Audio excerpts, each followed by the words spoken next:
देश के मुसलमानों की सबसे बड़ी तंजीम All India Muslim Personal Law Board ने देश के तमाम मुसलमानों से एक ज़रूरी अपील की है और बहुत कम टाइम रह गया है और आपकी ज़िम्मेदारी है इस वीडियो को तमाम मुसलमानों तक पहुंचाना, ख़ास तौर पर उन मुसलमानों तक पहुंचाना, उन लोगों तक इस वीडियो को शेयर करना जो किसी मस्जिद के मुतवल्ली है, कब्रिस्तान के ज़िम्मेदार हैं, मदरसा के मुतमिम हैं या दरगाह के इंचार्ज हैं या फिर किसी भी तरह की वफ़ के जायदाद के वो निगरां हैं, ज़िम्मेदार हैं। तो उन लोगों तक इस वीडियो का पहुंचना ज़रूरी है। All India Muslim Personal Law Board ने बाज़ाब्ता एक वीडियो जारी की है, प्रेस रिलीज भी जारी किया है all India Muslim Personal Law Board ने, और कहा गया है कि औकाफ की तमाम जायदाद और प्रॉपर्टी का उम्मीद पोर्टल पर रजिस्टर्ड होना ज़रूरी है और 5 दिसंबर तक ही टाइम है। अगर 5 दिसंबर तक औकाफ की जायदाद का रजिस्ट्रेशन उम्मीद पोर्टल पर नहीं हो सका तो फिर वो जो प्रॉपर्टी है वफ़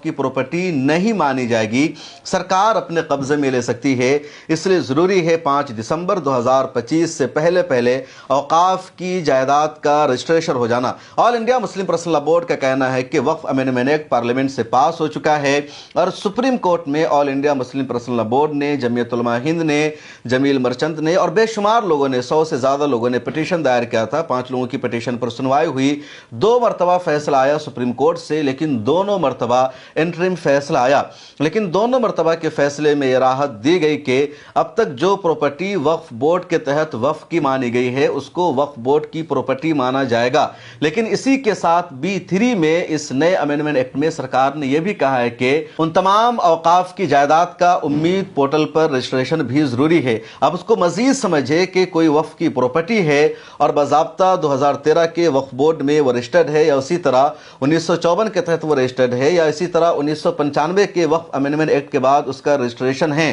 वक्फ की प्रॉपर्टी है और सरकार ने अब तक वो तमाम ज़मीनें, वो तमाम जायदाद जो वक्फ की प्रॉपर्टी मानी गई है उन तमाम को वक्फ की प्रॉपर्टी तस्लीम कर लिया है। वक्फ का स्टेटस उससे नहीं छीना जाएगा। इसके बावजूद सरकार ने कहा कि ऐसी तमाम प्रॉपर्टी और जायदाद का उम्मीद पोर्टल पर रजिस्ट्रेशन होना ज़रूरी है।